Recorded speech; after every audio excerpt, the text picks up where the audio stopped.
Welcome everybody to another episode of Off the Clock with Mo. Today I have, the honor to do this podcast with when I say a family friend. I mean, I think saying family friend is probably underestimated. I mean, you really just have to just say just here with family. Yep.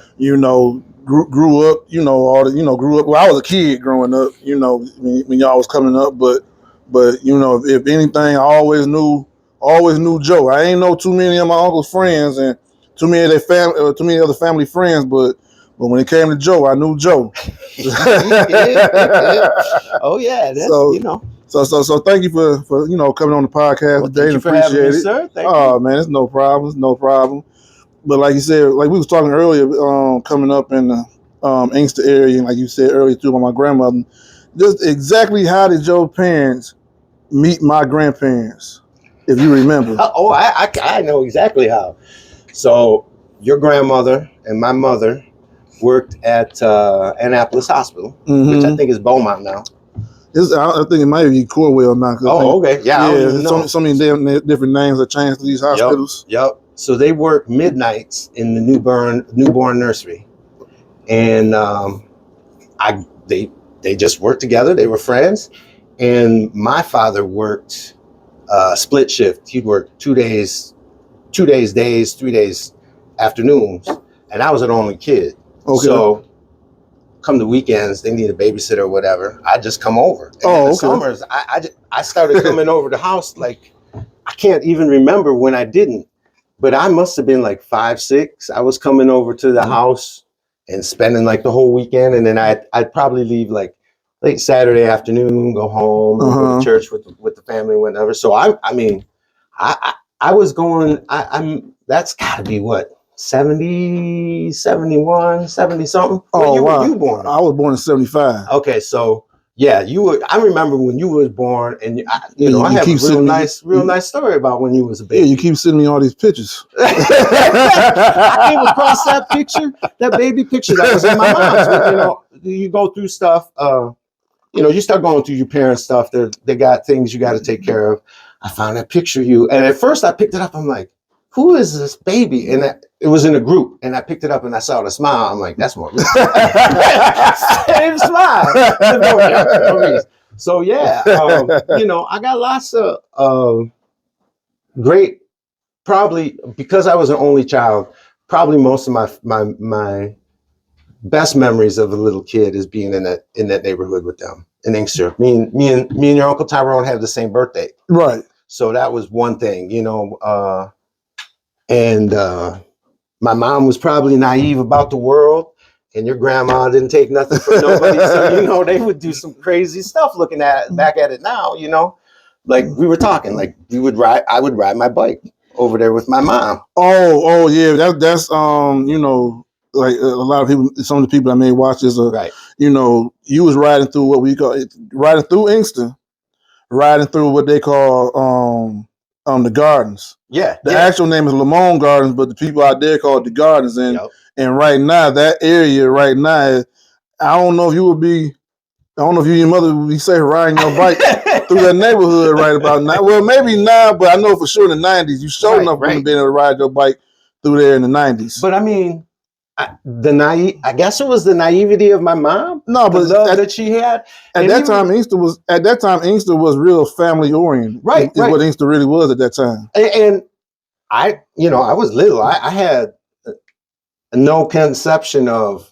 Again, I was an only child, and we lived on a dirt road that dead ended. So I mean, that was my world. So if I came over and hung out, I didn't know any difference between at that age, Inkster, Westland. I don't know where I'm at. And people are loving me, and we're hanging out, and we're having it. Every weekend it was just a good time. I had brothers and sisters all of a sudden. So, that naivety and that just again, I can remember my mom would tell me as I grew up, the neighbors would be concerned when we would ride our bike over there, and I'd be like, why? And she'd say, yeah, why? We had no crazy thought about it. Like, I thought about this the other day after we talked, and I sent you that baby picture. When we were little, my mom and your grandmother, now this is early 70s. Right. they put all of us, not the dads, not Sonny, not my dad, right? Just them two, will put us all in the car and go to Frankenmuth. Oh yeah, I remember those trips.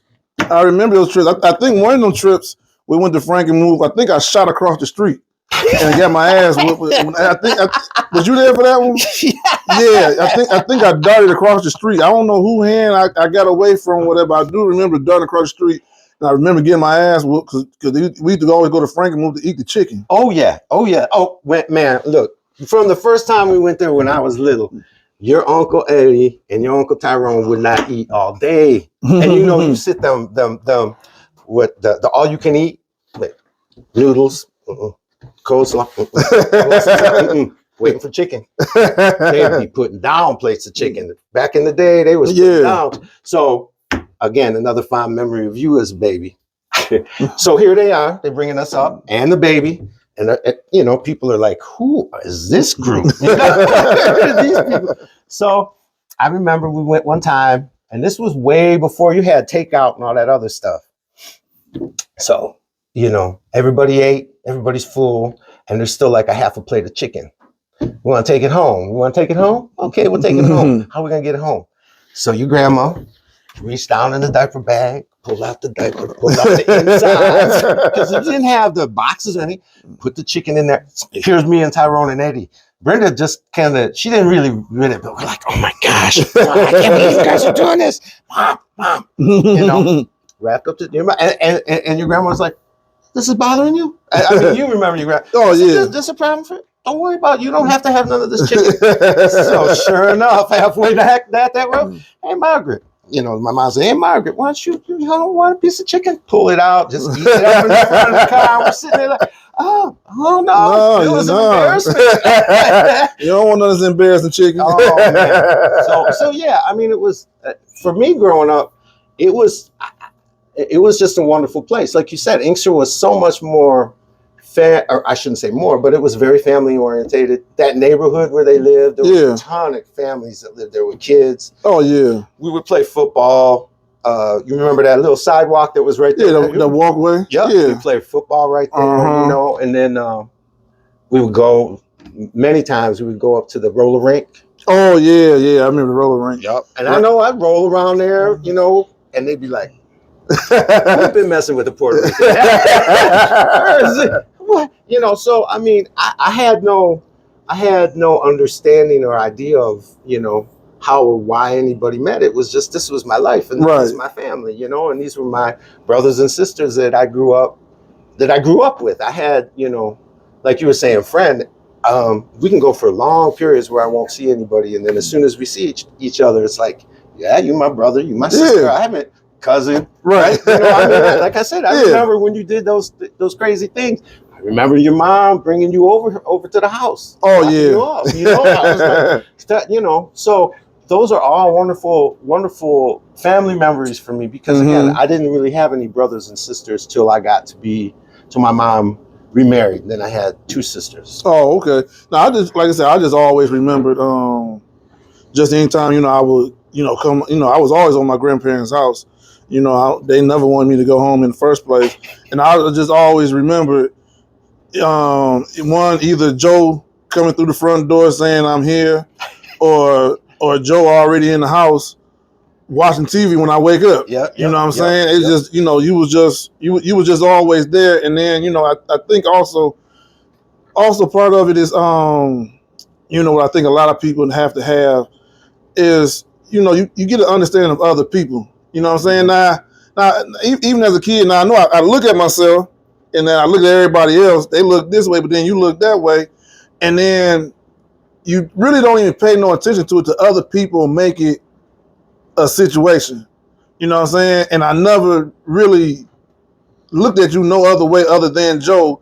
And then, of course, when you get older, right, you start realizing, you start realizing different things. But then you still be saying, "No, that's my brother. That's my family. That's." You know what I'm saying? That's Joe. You don't say, well, Puerto Rican Joe. No, I don't know Puerto Rican Joe. I know Joe. That's who I know. You know what I'm saying? Nah. Right. But so many people always put some type of label on you. Right. No matter what it is you do. You watch the news, 3 black men or 2 Puerto Ricans. It's never just two men did whatever. They always got to put something on there. Two black, two Mexican, two Puerto Rican, two anything. You know what I'm saying? But you know what I'm saying? But when you family, it doesn't matter, you know, what you look like when you're family. When you family, you just family. You just who you are. I think too, like when I think back about it, and I knew this and I didn't really understand it when I was little, but I can remember like I'd go out and play football with everybody in the neighborhood there, you know, and we ain't got the car, this dude, and I'd be like, well, why not? You know, like, you know, he can't run, you know, and they'd be like, oh man, you know. So I almost want to say too, I think a lot of it is conditioning at home. Yeah.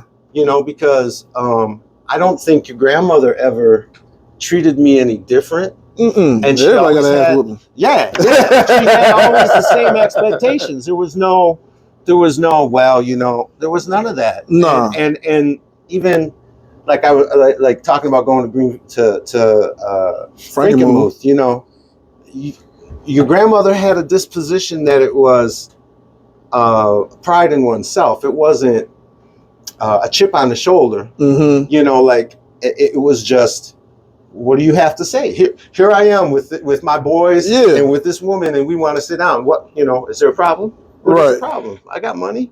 You know, I mean, so I think that essence, when you have that in the house, when you have that around the other people that you're growing up with, I think that, again, it sets a nice foundation. Yeah, it does. To realize people for people. Yeah, it really does, man. And it, you know, and it takes away, if you ask me, it takes away negative stereotypes. Yep.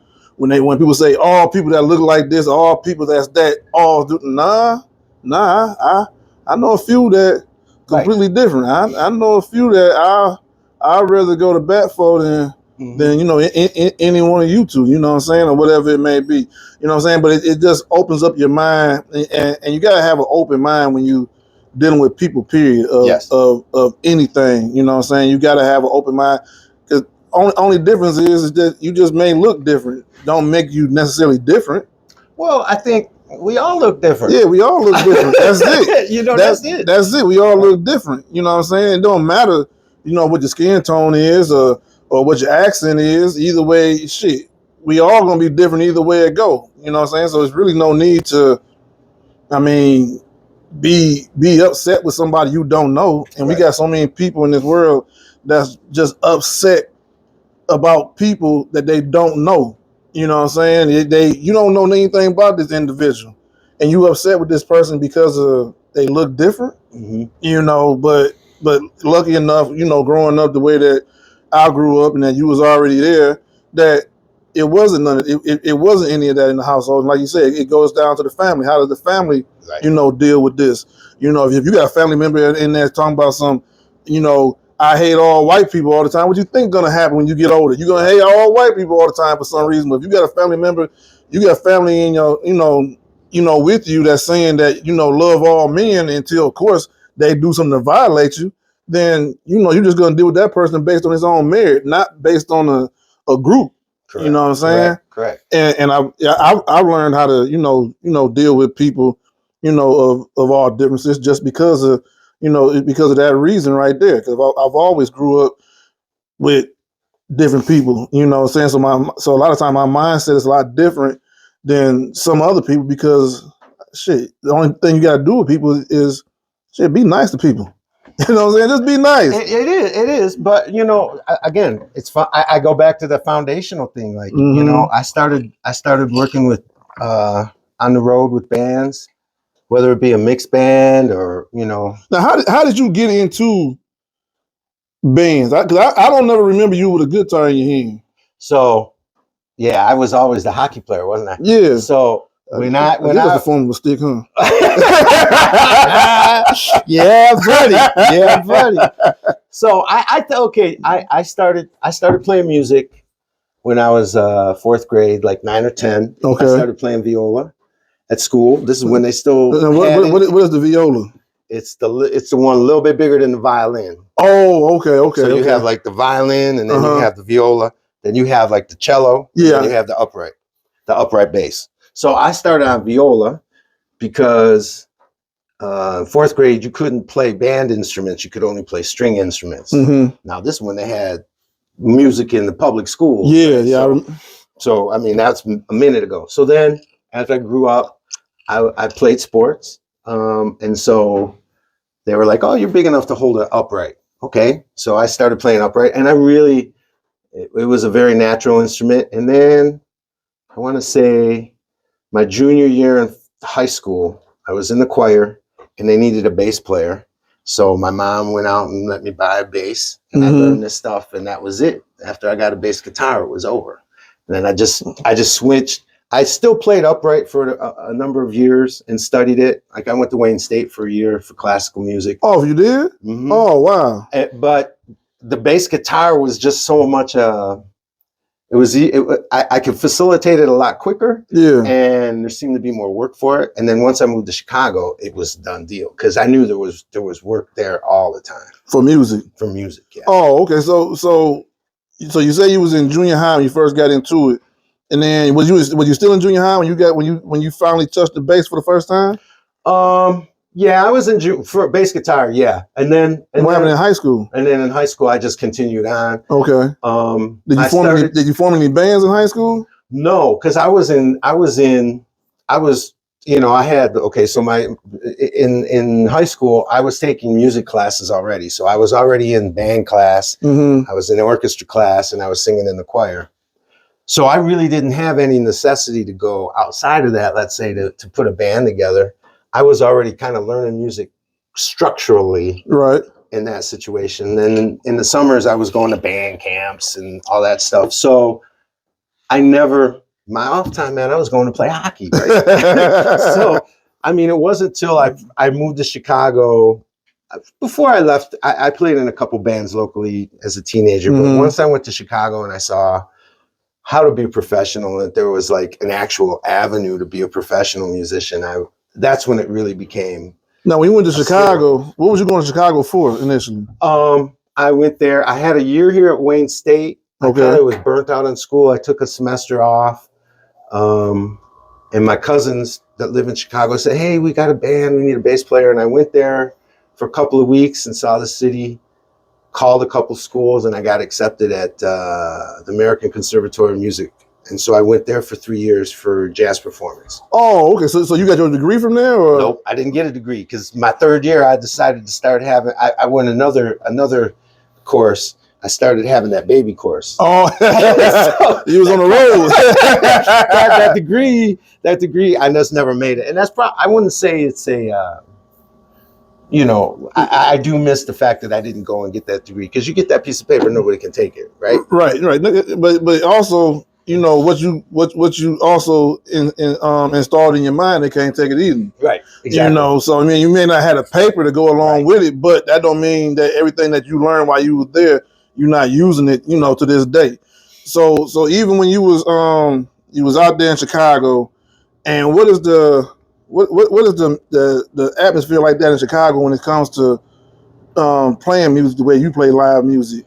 I think the city is so big, it's so diverse, and it wasn't so much at that time, but it's become more, and it started to be when I was there. It was quite a tourist city, but my father brought me up on a lot of jazz. I listened to a lot of jazz when I was younger. So I already had an understanding, and I knew what the blues sounded like. But that's the first place I started seeing blues bars. And I was old enough to go into bars too. Okay. So once I started going to blues bars, I'm like, I can play blues 5-6 nights a week and never have to leave this city. Right. Because there was that much work at that time. So I think the tourism, the fact that there's such a diverse economic wealth in that city and there's a lot of culture in that city already. Yeah. So that's what I really realized at the time when I left here, and even when I came back. Detroit really had lost a lot of the live music stuff they had, like all the clubs that used to You used to go. You probably didn't even back in your day. But I didn't get a chance. Right. Yeah. There used to be clubs like all over the place. I do. I mean, I do now go to a lot of. I do try to go to a lot of places now that do have live music. Mm-hmm. I tend to like live music way. Well, I've never been a club person. Right. I never liked all this damn loud music banging in my damn head. But then I was never really into like actual live music like jazz and blues until probably like 10 years ago. Okay. And it's a whole lot. For me, it's more. I don't know. It's more relaxing. It's more. It's more. I don't know. You could probably. I don't want to necessarily say intimate, but it's like more personal. You know what I'm saying? Where you can feel the energy of the actual artist. Yeah. And sometimes even if you know what you're listening for, or not even listening for, you still get the energy from the artist. Like, I don't know if he really want to be here, do we? You know what I'm saying? I don't know. Is he playing it that way because that's the only way he know how to play it? Or is he playing it this way because he just ain't feeling it for some reason today? And sometimes with live music, you can really you can really feel that energy, especially with depending on the music and the type of music it is with a guitar player. Mm-hmm. You know what I'm saying? Either a guitar player, and I think if you ask me, a drummer. Mm-hmm. You know what I'm saying? Guitar players and drummers, you can really feel their energy, the way they hitting the drums and the way they hitting the with the little the cymbals and all the cymbals, the way they hitting the cymbals, and then the way the person. Sometimes you can look at a guitarist and see their facial impressions when they're playing it, and you can really see them like really, really, really getting into it, or they just going through the motion. Right. Just to get through this session, just to get through this set sometimes. That's what got me when I got to Chicago and I started hitting the blues clubs, is you would be, even if somebody didn't feel it, they're sitting up there and they're still playing. You can tell this dude's in a bad mood. Yeah. And it's like a little bit slower, it's not as energy. And after a while, wow, I can understand that, man. I had a rough day 2 days ago. Yeah, right. So that's where I started to feel the blues a lot more. I think the thing with the live entertainment in Chicago, I think the other thing that really got me was I hadn't been in places here except like big, large arenas where you have an emotional connection or emotional movement in a song where you're all sitting together. Yeah. Like, you're like me and you are watching somebody and they, boom, and they get quiet. Right. Like, ooh. Okay, now to see a whole room go, ooh. Yeah. You don't know these people. Right. You ain't never, and you'll never see them again. But I mean, that the power, the energy, the emotion, all that, and it really comes when you're seeing stuff like you're saying. When it really comes from like the heart. If somebody's feeling it, you're gonna know it. Right. Church too. I mean, I know when I go to some churches and you see some singers like, you're not impressing me. I'm not here for that. Right. I'm here to, what's from your heart? Yeah. Give it up. So I think that's where I really started to enjoy the Chicago scene. Mm-hmm. It wasn't that wasn't here. I think the bigger, we were kind of talking about it earlier too, the big plus that I felt when I went to Chicago as opposed to being here. Now we were in the suburbs of Detroit, but just the public transportation. Oh yeah.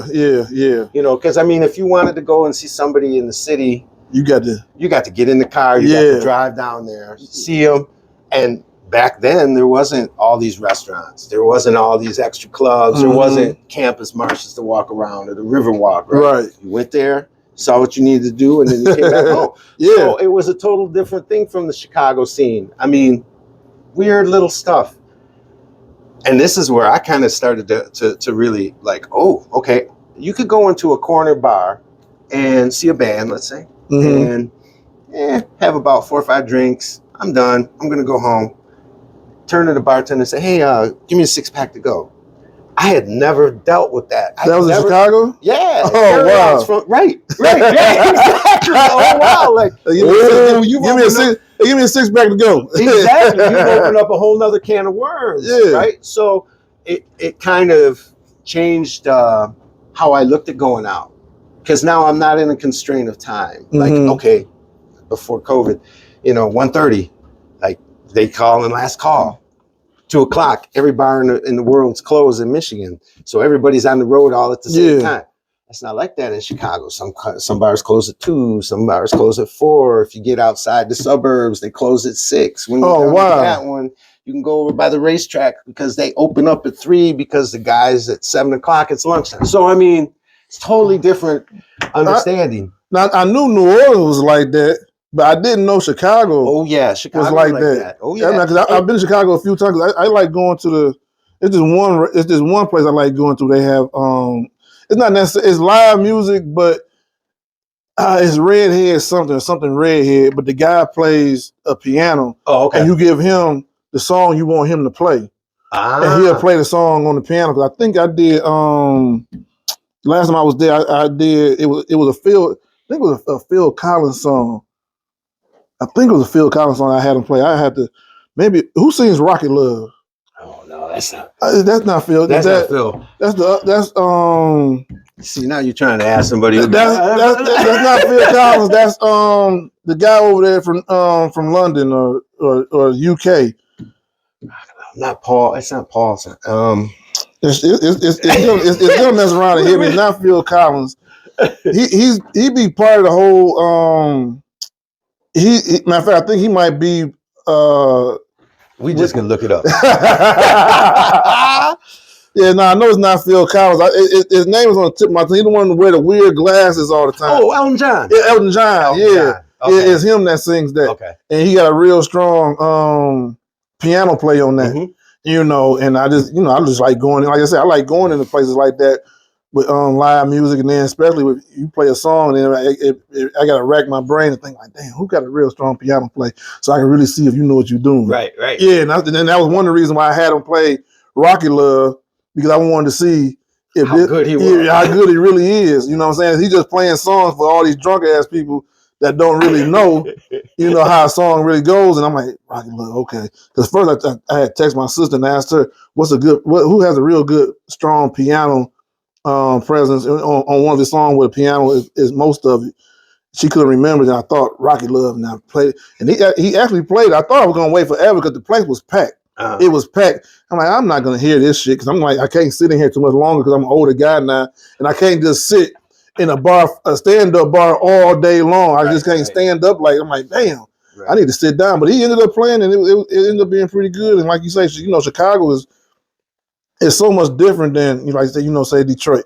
One, you can walk if you want to walk everywhere if you want to, but at the same time, you could take an L or the trains somewhere to get around. And that's like you said earlier, that's the one thing about Detroit is that I guess that we bank on being the big three for a reason. We're not the big three because we got crazy mass transit. Right, you know what I'm saying? We the big three because everybody can afford a car here. Yep. And everybody drive every goddamn on where, which I wish they had more mass transit. They did too. I mean, and again, that opens up so many communities. You have to experience communities. I think another thing that really kind of threw me coming from here was they're on Central Time in Chicago. Oh yeah. And that, it doesn't seem like that much, but like an 8 to 5 job is 7 to 4. Mm-hmm. The 11 o'clock news is at 10 o'clock. Yeah. So I'm like, well, I can watch the late night news, take a nap, and get up and still go to a club. Yeah.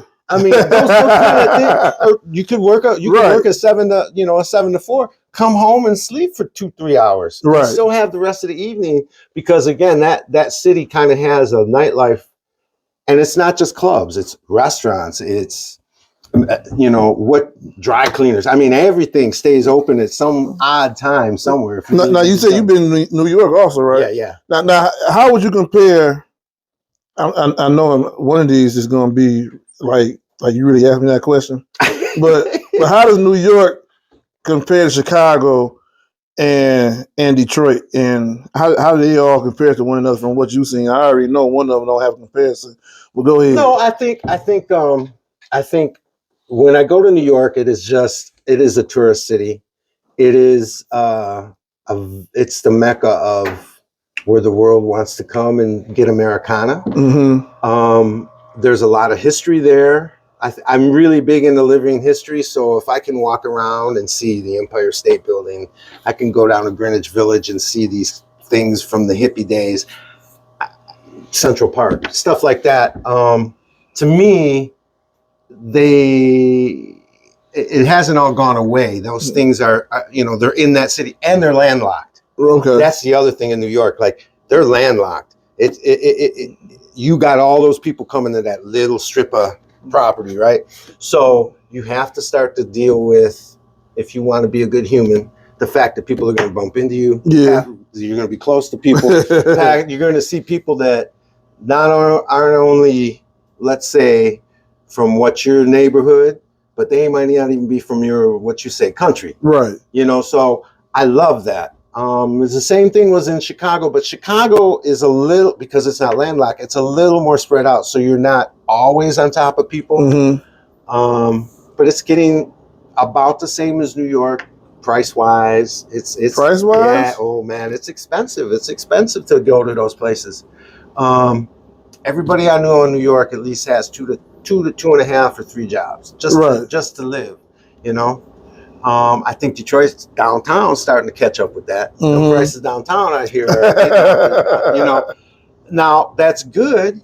I think what I first started to see, and we were talking about this earlier too, different communities that, because of whatever differences, racial, whatever, what I really started to see in New York was there was a big divide economically. Mm-hmm. The haves and the have-nots, and the ones that are in the middle are like working 3 jobs just to stay alive. So it's great to visit. I like seeing the sights. I would not want to live in New York. I just couldn't. And even when I was living in Chicago and I decided to move back, I was having, I had my first daughter. I saw how kids grew up there. You grew up, 90%, 80 to 90% of your days in your apartment. Okay. There's no park. Oh, there's no, this is your backyard right here. Oh, right? wow. You know what I mean? And that's Chicago? Yeah. Even when you get into like the neighborhoods, there's just no room, right? It's not like again, it's not like Inkster where you had a front yard and then you had a backyard like at your grandma's. She had a nice big backyard. Oh, yeah. Had the motor lawn. I talked to people. My cousin lives down by Midway Airport in Chicago. Okay. It's like 65th and Austin. They have a front yard. I kid you not. It's probably about the size of this bar. That's the front piece of grass. Oh, wow. And in the back, it was maybe 3. And that was it. And the house next to him was like right there. There was a walkway. Wow. So I didn't want my kids growing up in that. I grew up where I could go and ride a bike around this corner, and run around in the backyard. And I kind of could see how that was, if you had the money and you could live in the neighborhoods that had the parks and stuff, it was cool. But I didn't grow up like that. I grew up just like, hey, let's go around the park. Let's go up to the school and play on the swing set and all that. Well, you ain't doing that in Chicago, New York. You know what I mean? So it was a conscious choice. I loved them. It was a great part of my life. Showed me a lot of diversity, a lot of international connections, and how to deal again with people that you wouldn't even think about dealing with from top to bottom. Like I had never. This is honest God truth. I had never really dealt with homeless people till I moved to Chicago. For real? Really? Like I had not. But I mean, this is like 80 something, right? Where it's out. Not like, oh, okay, so-and-so is like, he's hobo Bob or whatever, your neighborhood, whatever. Okay, that was one thing that I kind of knew about maybe growing up. But when I got to Chicago, man, homeless people, I'm like, this is crazy. How did that hit you, dealing with, with homeless people in a city like Chicago or New York, versus you being here and everybody has an idea that this person is homeless, but this person right here in Chicago and New York is actually homeless, and they got the signs, they telling you, they asking you, they doing all. What kind of shock was that to you? I think the first shock was, how could somebody get in that situation and not have like a family around them to just say, you need a spare room? I think then I started to realize that the homeless situation wasn't just that people didn't have the money or didn't have the opportunity. Some of them didn't want a home. Right. Some of them didn't want to be around people. Right. They were, and in some, especially right after I got to Chicago, one of the first waves of a big push, was it Reagan? I forget who the president was, but they had cut federal funding for like a lot of the institutions. Oh yeah, yeah. Okay, so they were maybe in these halfway houses, and now they're out on the street. Yep. So again, that kind of was like, what is my government really doing? Mm-hmm. Who is my government working for? Now, I will say in Chicago, and even now when I run into it in Detroit, you know, you pray, you have grace and mercy for people, and you hope for the best. When you go to California, it's a whole nother game. I heard, man. So have you seen Skid Row? Oh, there ain't no Skid Row, man. When the first time I went out to California with the band, we went like across the top of the country, came down through Washington, down through Oregon, and we hit Northern California. Beautiful, you know, the vineyards and all this stuff. Great. We started to get into the cities, and we went to San Francisco. First thing I noticed in San Francisco is there was large blocks, and this is a big city. Yeah. Large blocks that were just, I don't want to say quarantined. If it was an international city, it would have been called the red light district. Oh, that's wow. where all the druggies were going. Right. You know, the crackheads, whoever was shooting up, blah, blah, blah. That was like the first time, and I was like, okay, this is not good. But you could see that it was kind of in a centralized area. Mm-hmm. Next time I went, they started coming out on the regular sidewalks. I went back about 3 more years. They started putting tents up. Oh wow! So when you're like looking at let's say this is a sidewalk, now you got tents. You know, now, yeah, you try to be respectful and blah, blah, blah. And these people are going to have their attitude. But the other things that come with that, Mm-hmm. I don't think people think about. Feces everywhere. Oh, yeah. You know, needles everywhere. Mm. So then the last time I was there was probably, what's this, 25? I was there in 22. A friend of mine came and met me there. I was playing. We were doing the same thing. Yeah. What I had seen was now the overpasses were now cities. Oh, wow. Like, you know, there was people that were just putting up tents around the overpasses. And in San Francisco, it got really bad. Venice Beach, really bad. Just tents. Yeah. Just come and put a tent. And nobody wanted to interfere. Nobody knew how to interfere. And then, again, a lot of these people didn't want a home. They didn't want to be bothered. Right. So anyway, we went for a drive. We went down Lakeshore or Riverside, the one that just burned up. Oh, okay. We took that drive down. My friend had rented a car, and we were coming back. And it was in the evening, and I was staying just south of San Francisco. So we're coming back, and we had to stop at a rest stop. We pulled into a rest stop, and it was packed. All the parking spaces were packed. People were pulled on the grass. In cars. People were living in cars. Oh, I was wow. floored. I mean, and it was at the rest stops? It was at the rest stop. And it was and the rest stop was just taking over with. You pulled up to the curb, you got out, you went in, boom, went off. Yeah. I mean, it is really, it's scary. It's you kind of wonder who could let things get like that. Mm-hmm. And at the same time, you know, what caused that? Okay, let's even look at that. What caused that?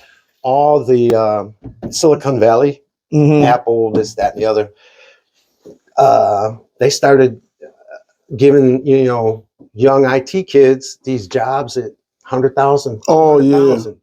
You know, and these kids are with, I don't want to say kids, I don't mean it like that, but it was a different generation of debit cards and Cash App. Oh, yeah. Yeah. Okay, so yeah. there was no real cognizance feel of what the money is and what the money isn't. Right. So now all of a sudden you have all this disparity around you, and you don't even have an understanding of, well, why is he asking me for a dozen eggs? Uh-huh. You don't even have a clue of, $7 for a dozen eggs. What's the problem? You don't even have a concept of what that value is, because you're Right. Everything's automatically taken out of your check, and you're you lose the consciousness of a value of a dollar. Yep. So you just start throwing it and throwing it and throwing it, and you can kind of see how, like, okay, now you're in a big quagmire. What are you going to do? Yeah, it's got to fall apart. It's got to, and then the fires came. So yeah. Oh wow. Right. So what are they going to do? What are you going to do with all those people? Yeah. I mean, it's just homelessness is it's there, is in your face, and I mean, I tell a lot of people all the time, man. A lot of people think it's easy to be homeless. You ain't got no responsibilities. You ain't got this. You don't got to worry about that. For me, myself, it take a lot to be homeless. Mm-hmm. If you ask me, it take a day like today. You don't is with the windshield factor out there. I feel like it's minus, like it's like 0 or -1, -2 degrees. And as a homeless individual, you got to survive that. Yep. You know what I'm saying? Even if they have shelters, all right, the shelters only have so much space. Okay, I get there. There's nothing there for me. Now I got to try to find another shelter. Some far, somewhere else. Maybe 1 block, maybe 2 blocks, maybe a mile away. But I got to walk there. Yep. And it's 9 degrees, and it feel like it's 0 degrees, and I got to survive this every single day. So for me, when I tell people all the time, it takes a lot to be homeless. You know what I'm saying? You got to have some type of strength to it. It's some type of strength to it. You know what I'm saying? Outside looking in, it looks like, okay, well, you just lazy. I mean, that very much well could be the situation.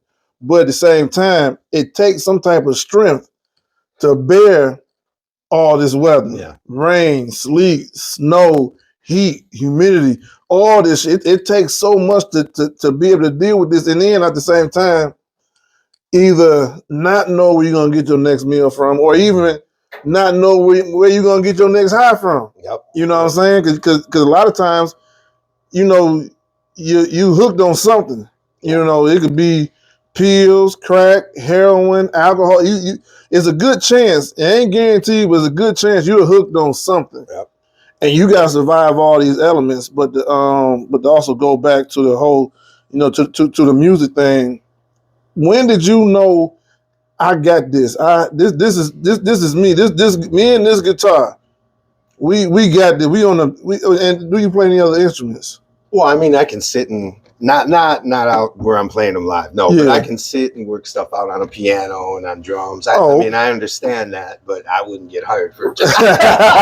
But how did you know me and this bass guitar, right? Right. How did you know me and this bass guitar? This is me. This is what we gonna do, and I'm rocking out with this bass guitar. I think I knew that I had been blessed with I won't even say I've been blessed with extra special talents. That's not even it. I knew by the time I had gotten mid-high school that I had been given opportunities that I was lucky to have. Mm-hmm. Going to music camps, having other people mentor me in the stuff. Like there's no musical background in my family. Right. So this was totally new for my mother and my father. So when I went to Chicago and I was studying music, I still didn't know if I could. Let's put it that way. What I realized was going out, there was a lot of work, and how can I say it? Not everybody gets an A in class, but they still all got jobs. Right. So yeah. If I'm passing with the C and I can play 4 nights a week, heck yeah. So that's where I started to really get to the point where, I know I have an aptitude at this level that I can do what I see other people doing on a regular basis. When I decided to go on the road and started traveling that way, that really kind of put me in another mindset as of, wow, I'm even blessed further that I'm seeing things that I would have never imagined I would have seen. Right. Countries I never would have, I thought when I was a little kid, I want to do, and now here I am. So that was that. I don't want to say that told me that I had it.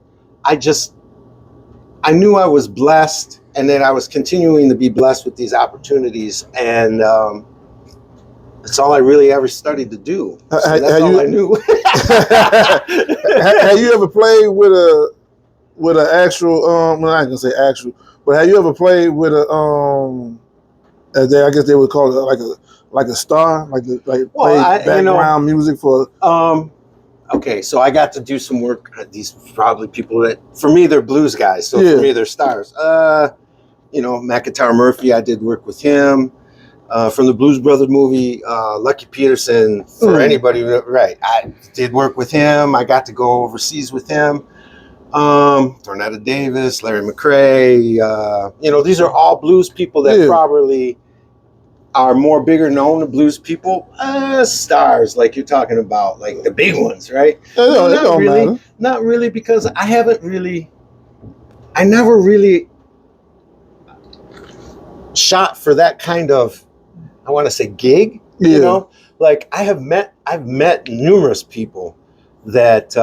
You ever met Slash? No, but we were at a festival that he was at, and I was going to go introduce myself, but he was kind of sitting like this off the chair, and I'm like, well, hey. You was there with him. You know what I mean? Like, so what is it like? Did you watch him perform? I think, yeah. Oh, yeah. I mean, I think what starts to get across to me, a couple of things that came up that I realized. Number one, all these people are the same. We're all people, right? We've been blessed with different opportunities, just like you've been blessed with different opportunities. Here you are in this house, right? From you being a baby over in Farnham, and now you're here. We were talking about what you've gone through. I mean, that's all blessing and opportunity. Did you map that out? No, I didn't map that out either. So when I think I see people, the tendency is to be envious. Oh, I want this, I want that. But then you start to see what it entails. That was the first thing.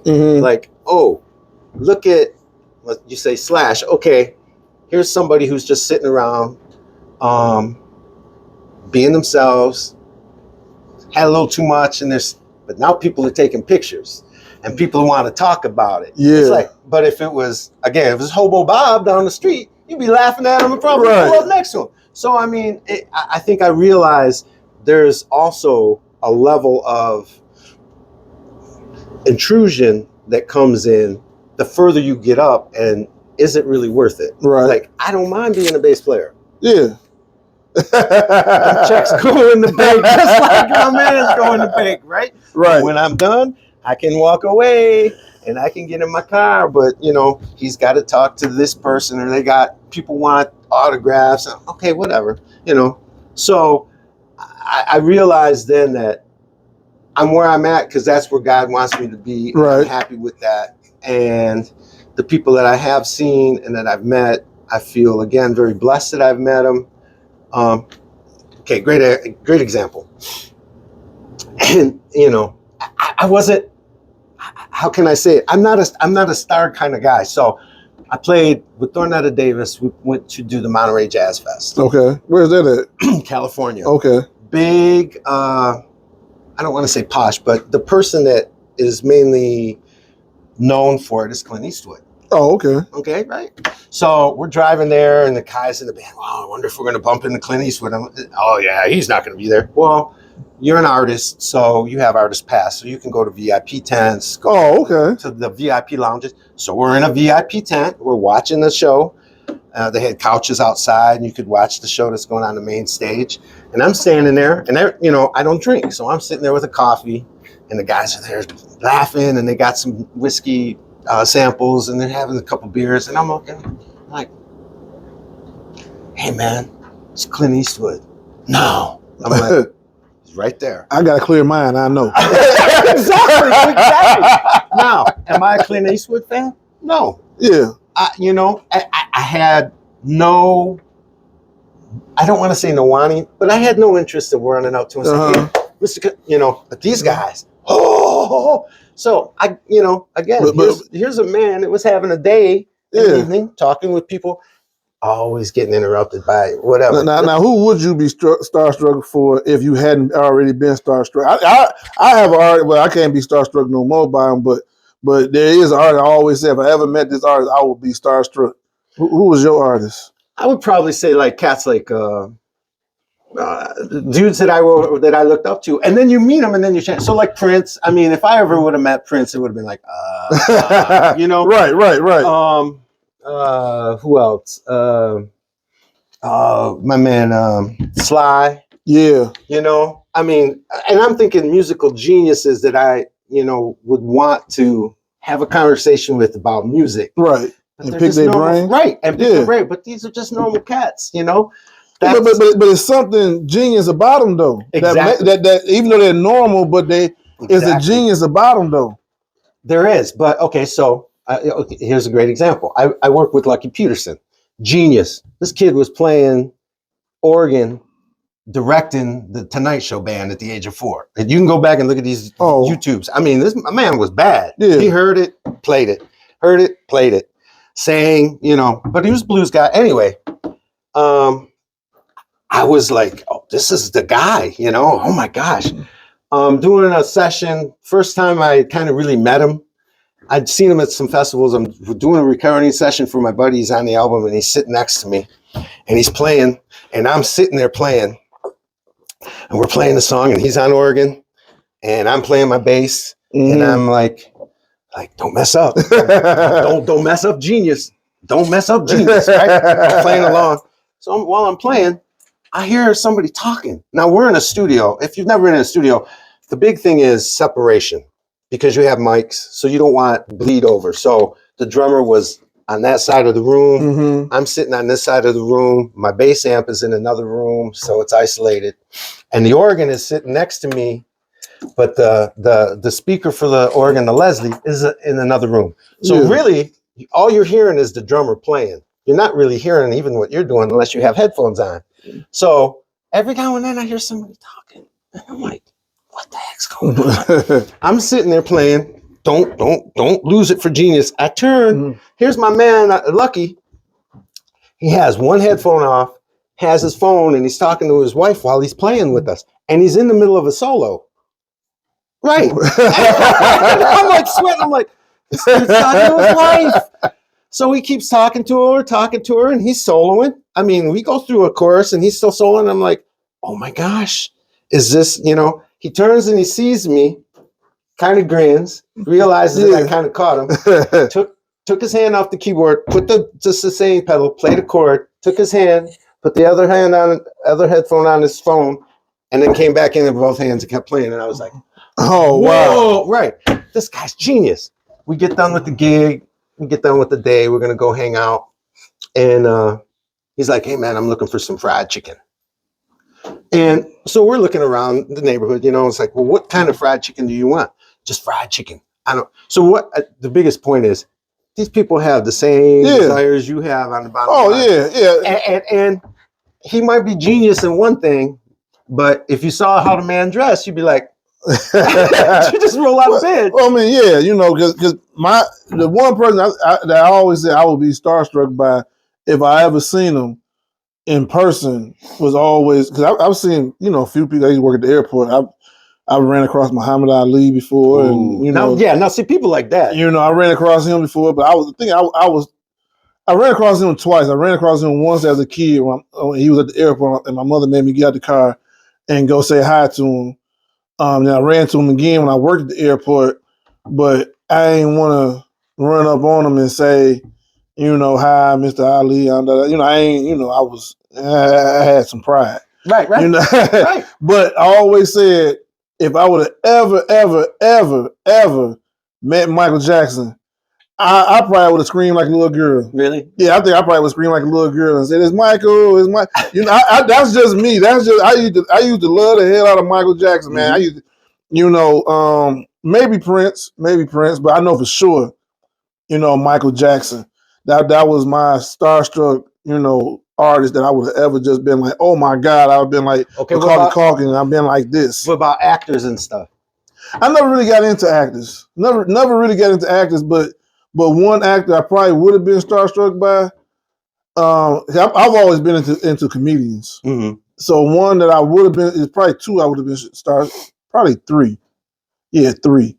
it would have been Richard Pryor if I ever would have met Richard Pryor, Eddie Murphy, and Bernie Mac. Them were the three artists I would say. If it came to artists like that, like entertainers, like actors, comedians, them would be the three that I would have been literally starstruck by them three. I tried, dip my toe in the pool for stand up for one show one time. Just to it's a tough business. Yeah. I did one open mic session a few years ago before, like right before COVID. Because me and my sister Angel, we went to this comedy place, I think it's called Comedy Castle, out in Ferndale. Yep. I think, is that where it is? I think so. And we went there one day just to go, and it was open mic night. And then she was like, "You know what? I'm gonna do it." And they had these little cards. You fill out the card, and then they'll send you a message on. They'll send you a message probably like Monday or Tuesday to say, "Hey, come in on Wednesday." Wednesday was open mic nights. Okay. To come in on Wednesday, then they'll send you the thing on Facebook, and it'll show everybody that's on the list to do it. So she went, she did it. You know, the person she went behind was horrible. All this guy did was just cuss. I mean, when I say cuss, I mean he was just like fuck you, some bullshit. I don't get this shit. It's some stupid shit. And everybody in the audience is like, okay, all right. So Angel went up and she did a real good job. It made it easier for her to do it because the person that she came behind was real horrible, but she did a real good job. She did a real good job when they asked her to come back again. So then, I was like, all right, well, I'm gonna put my name out there, and I was like, I'll do it too, and I, put my name on there, and they told me, all right, you've been accepted. You coming on Wednesday. So now the whole week, never knew that this was a process you had to go through. I'm writing down all type of shit that I'm seeing around me all the time, and some things that I've also noticed beforehand. I'm writing on it. It's only for 5 minutes, so I'm gonna write all this material down, and I'm hoping I hope these people like this shit. I don't know if they're gonna like it. I'm racking my brain. I'm like, God damn. And that day come, I got all my shit down for 5 minutes. I don't pretty much got it down to a T for 5 minutes that I wrote. And, so I go on there, but before I even go on there, you sit in the green room, you're watching the shit on the screen, and you're watching through a door, through a door window that's off to the side. And the lady was great. I mean, she had everybody fucking laughing. I'm like, God, I'm like, shit. I'm like, how am I gonna do this shit? How am I gonna do this here? Like, especially when somebody is funny. If it was horrible, like the person in front of my sister, I'm like, I could do this shit here. I'll just go out here and do a knock-knock joke and be funnier than this guy. But the lady was funny as hell. And then I had to go on the mic, and they got all these lights way, above you and shit. And they tell me, and at your 4 minute and 30-second mark, we're going to flash a red light to let you know to get ready to wrap it up. All right, cool. That's fine. Cool. I get on there. I done had like 2 shots. I done had like 2.5 beers, because half of the beers in the green room that I was drinking in the green room. And I come out, I do my set. People did laugh. I just didn't know if it was people, if it was everybody that was laughing, or was it just my friends and family that was laughing just to show support. And the lady that went right before, she was like, well, you should come on and do some more and do some workshops and shit like that. And I'm like, well, I'm too old to do this shit now. Huh? If I was in my 20s, I could do this shit, but I got bills to pay now. So, I mean, it's nerve-wracking being, for me, it was nerve-wracking for me being in that on stage and the focus is on me. How did you deal with the focus being on you for the first time? Or even as in a band, but still being focused on you?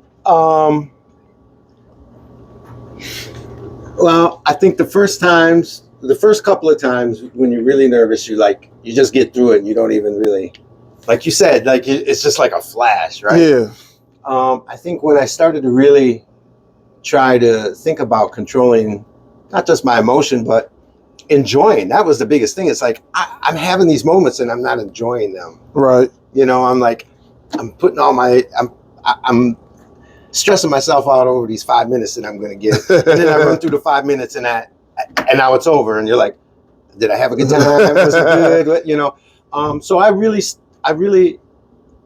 a couple of things that I try to do. Number one, and you kind of touched on it, and you didn't even really think about it. You're only going to be as good as you are, as prepared as you are. Right. So if I'm walking up there and I ain't prepared, my butt's like this. Like, don't let one mistake go over to another, right? If I'm prepared, you know, let's have a fun time. If I drop this or drop that, oh, don't worry, we'll pay, you know, totally different attitude. So that was the first thing. It was just, I had to be a professional. That was probably the biggest thing. Is like, it's one thing when you want to be, oh, you're a funny guy? Oh, be a comedian. Yeah, that's one thing. But when you want to be professional, it's a whole nother thing. Like you said, I got bills, right? I got time to prep. I got things to prepare. And that's really when I started to start enjoying everything, when I had changed my mind. I want to say it was probably, I'll tell you exactly when. I did school, came back, lived here, moved down to Fort Myers to be in a band. And they didn't know me. And when I showed up, they were like totally surprised. I knew that I met the keyboard player through a friend. He asked me to come audition in a hotel room. I did a little audition. He's like, yeah, here's a contract, couple years, boom, boom, boom. This is what we do, 7 nights a week, top 40 band. And this was like the time of... When they say top 40 band, what do they mean when they say top 40? At the time, it was Janet Jackson, Paula Abdul, Alita Adams, who was some of the other ones? Bonnie Raitt. So you're playing just them top... Okay. Nowadays, it ain't the same way, because there's like no top 40 bands. So you wasn't playing your own personal music? No, it was a cover. So and the band was traveling, like, from home. You go to a hotel, you go to a Holiday Inn, you'd stay at the Holiday Inn, and you were playing in the club, in the Holiday Inn club. So that's what we were doing. And about the first 6 months there, I really had a hard time with the band. And finally, the band leader sat me down and he said, "Look, you're good. You're phenomenal. We're not concerned about your playing. The problem is that you're having is we need you to be 95% every night." Yeah. So if somebody sees you on Tuesday and they happen to come back on Friday, it should sound the same. Right. It shouldn't be an ebb and flow, like because you stayed up too late or you weren't prepared or you had indigestion or whatever. You know, get to the point where this is baseline. Yeah. This is 95. So that really gave me a much clearer view of that's what's being a professional. Mm-hmm. You know, like, again, any job you try to train for, you get into all of it. You try to know everything you need to know. Yeah. But the job itself is being proficient to a high level consistently day after day. Oh, yeah. It's not, oh, you work for 5 days, you have 2 good days, and them other 3 days, let's don't worry about it. Right. No. Because it even goes back to, if you ask me, it even goes back to what they say a lot of times with, like with athletes of today compared to yesteryear. You know, where in basketball they had these load managements. You know, where I played 2 games in a row, I ain't gonna play today. But back in the day when you had the Isaiah Thomas and the Michael Jordan and the Magic Johnson, is this person saw me play today. This person over here ain't saw me play yet. So I want to play right for everybody each and every day. Every day someone see, I want to be at my very best. I don't want to take no times. I can't take no times off because this might be the only time this person ever sees me. Yep. And I got to be at my best every time that somebody sees me for the very first time. Yep. And it's the same way playing music. Yeah. You know, like, again, you buy a concert, you buy a ticket for a concert, and it's a 3-month tour, and they come to your town 2.5 months later. They better be as good as they were at the beginning, right? Now, let me ask you this question: have you ever do you ever do any talking on the microphone? You get on the mic? Or yeah. So have you ever had an incident, or have you had it, or you witnessed anybody have an incident where they got the city wrong? City wrong. Like you play for a blues foundation, you called the organization wrong. calling the wrong name of the people on stage. Yeah, I've seen all that craziness. Yeah, I seen it happen one time. I went to a concert. It was a Jay-Z concert, and Jay-Z was in Ypsilanti, Eastern Michigan, and he shouted out Detroit. Yeah. He said something about "Thank you, Detroit," or "Thanks for having me, Detroit," and everybody was like, "This is Ypsilanti." Yeah, but okay. So here's like when I go on the road, I work with the Larry McCray Band, guitarist out of Saginaw, or out of Bay City. I'm sorry, his brother's in Saginaw. Keyboard player lives in Lansing. The drummer's in Grand Rapids, and I live in Belleville. Now, if I tell anybody that we meet after everybody goes through the line, you know Bay City? Well, yeah, everybody knows Bay City because Bay City Rollers, that whole rock thing. Oh yeah, Bay City, Michigan. Lansing is capital. Right. Grand Rapids is pretty. Even if they don't know where Grand Rapids is, it's a big enough city you can say, "Oh, I'm from Grand Rapids." If I say Belleville, it was like Belleville. What's a Belleville? So I have to say. I either say Detroit or you say Metro Detroit. You know, just so people know the general area. Right. So I've seen that mess up on many a time. I've had some crazy things just happen to me. Just, you know, on the road. In a show, I was talking to a friend the other day. So I'll give you the whole scenario. One of the worst things that probably happened. I'm in England. Oh wow. This was like the last day in England, and we're going to Nottingham, and I'm geeked. Nottingham, Robin Hood. I can't wait, man. Right? That's where Robin Hood was at? Nottingham Forest. I'm like, yes, you know, I want to see this stuff.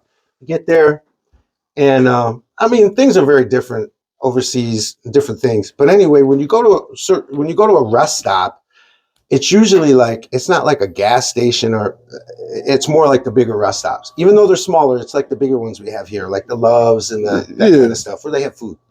So anyway, we stopped at a rest stop. From the rest stop, we went into the venue.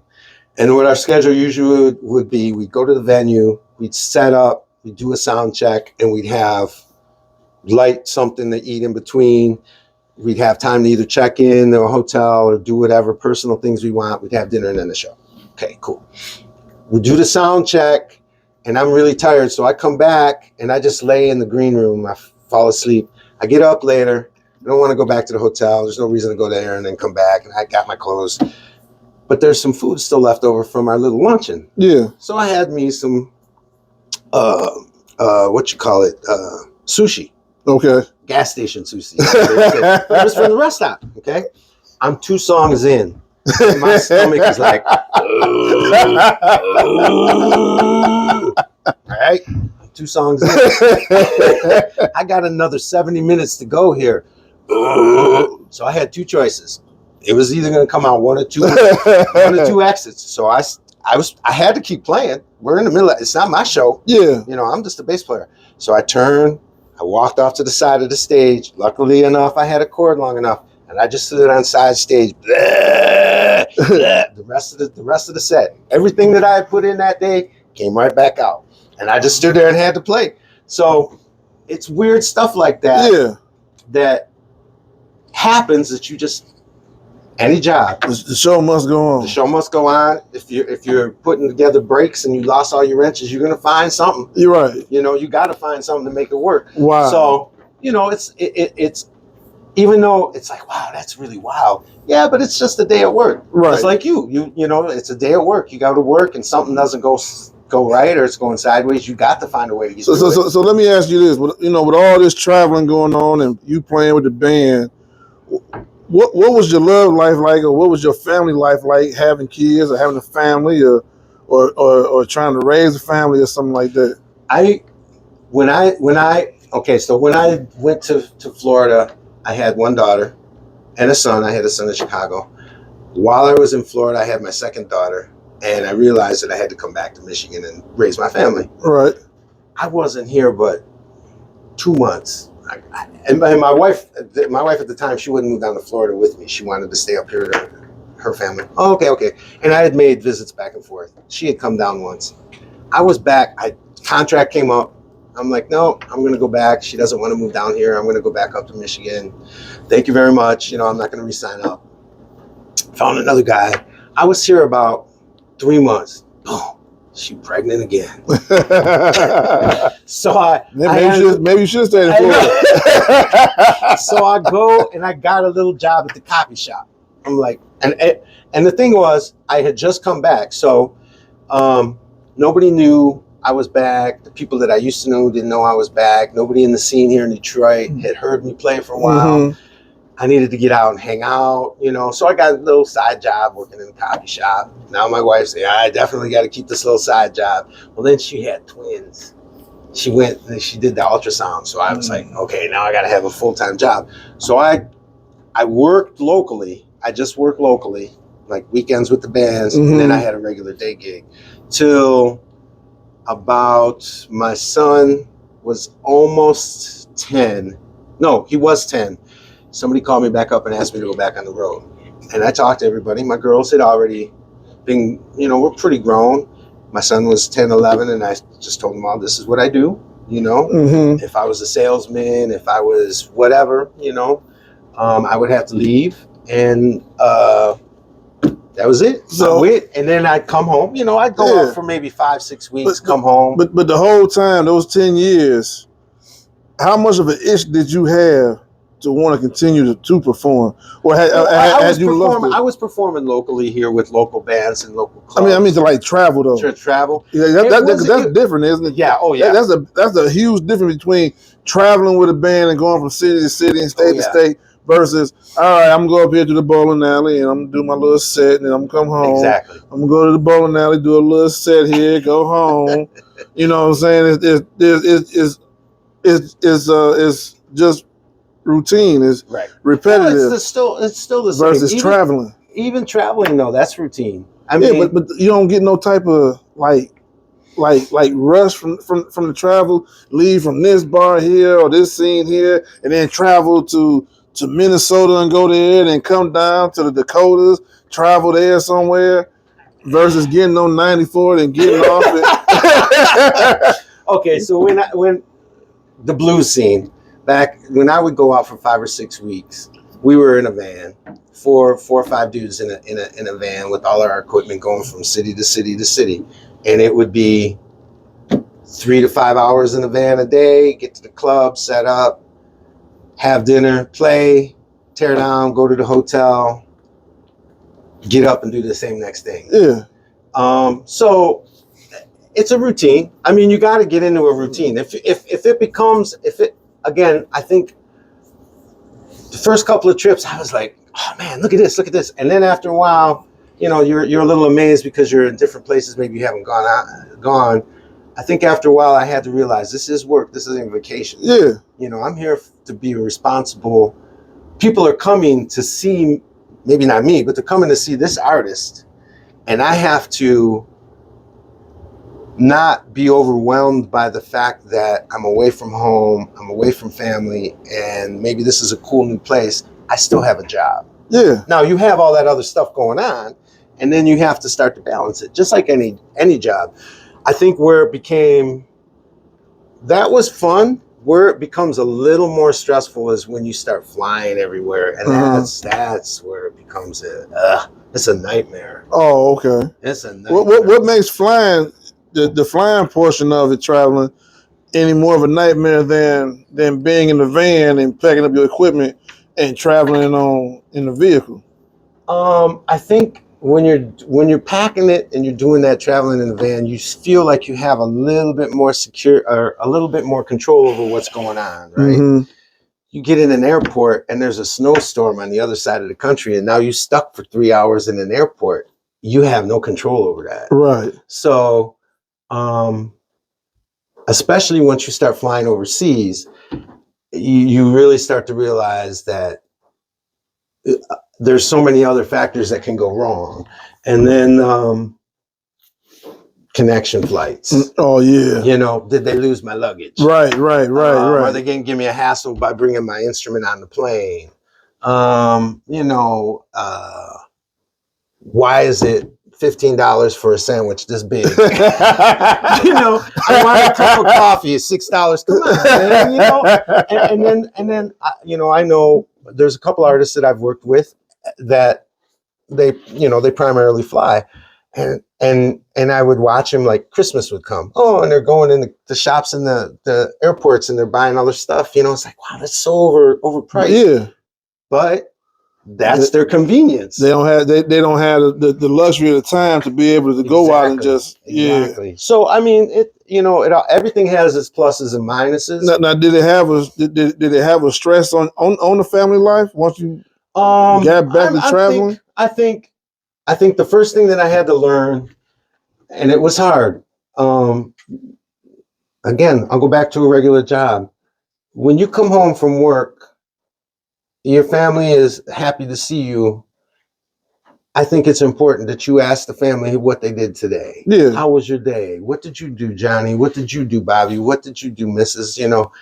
Because if you come in, man, you won't believe where I went. And the things I saw. They're like, look, we've been missing you already. Right. And you're not even excited to see us. Yeah. You're more excited to tell us. So I had to really think that a lot of times when I come back, because I'd go to places, I'd be like, wow, what am I doing here in Moscow? Whoa. Yeah. And I gotta still come home and be a dad. Right. I ran across that, when I not exactly like that, but when I first got into the profession, I got into, with dealing with people, and in the way that I would deal with people on a regular basis, people don't see this on a regular basis, and when you start seeing it for the first time, it becomes a wow factor. This person did that. I dealt with a person that did this. I dealt with a person that did this because of that. And then you got to remember that this ain't what they want to hear. You know what I'm saying? This ain't what this is not what they want to hear. They really want to hear, how was your day? Right. What did you do today? Did you eat today? What did you eat today? When you get caught up in your profession, sometimes you have to check what it is that you're getting involved in, your profession, and you got to leave your profession at the front door. Yep. When you come in that front door, that profession stays out there on that porch. Mm-hmm. And if you have a family, your family takes priority over that when you're all together. Yep. Now they ask you, how was it? Right. All right, but then I can tell you how it was. But do I want to oversaturate you with that? It may not be, because eventually it's gonna go from for real to right. Okay. Right. All right. Anything else? Now? Yep.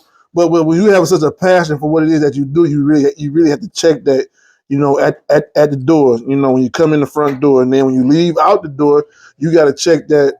You also got to check.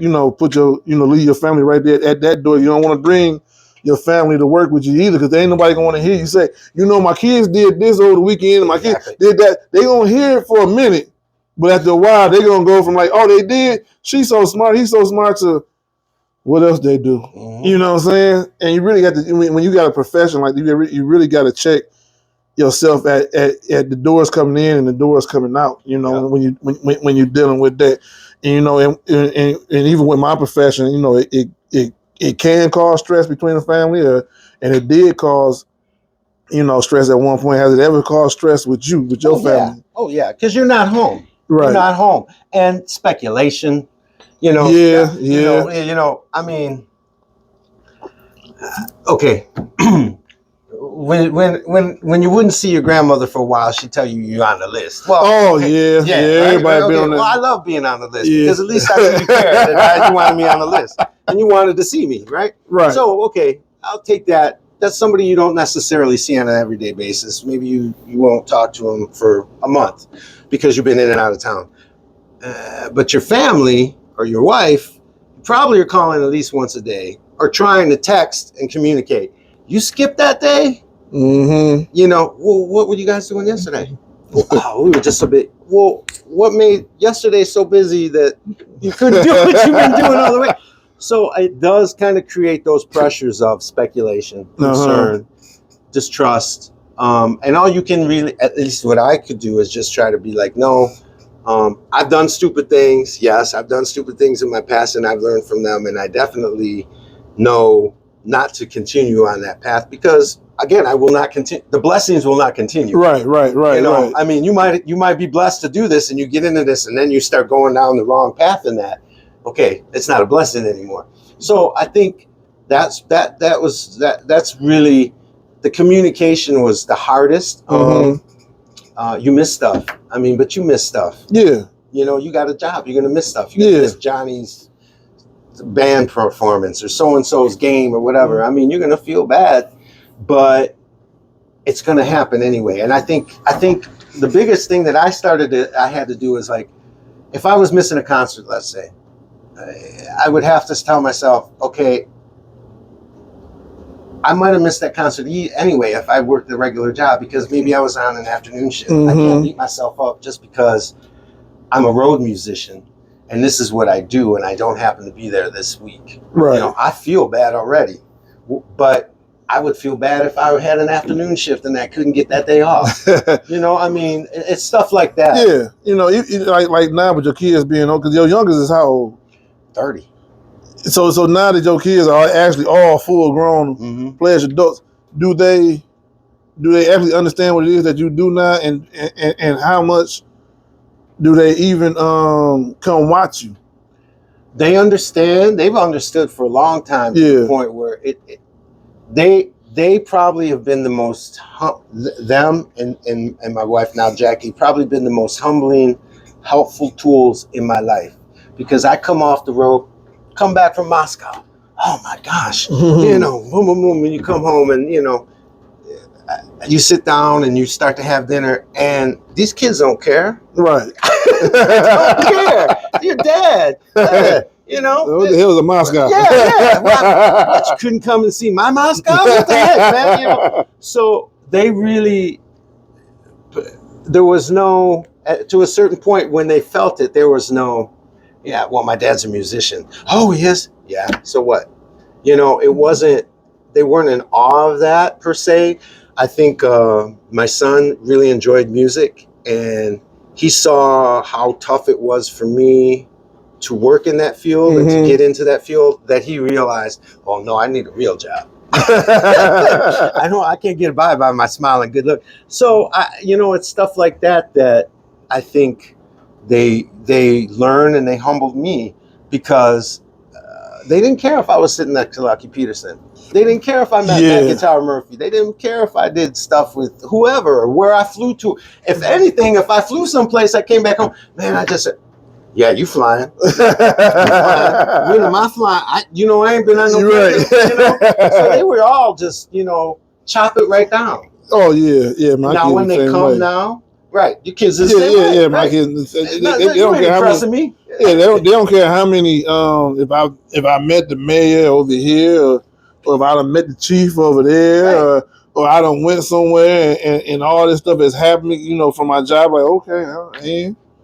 okay, exactly. Hey, you ain't happy for me?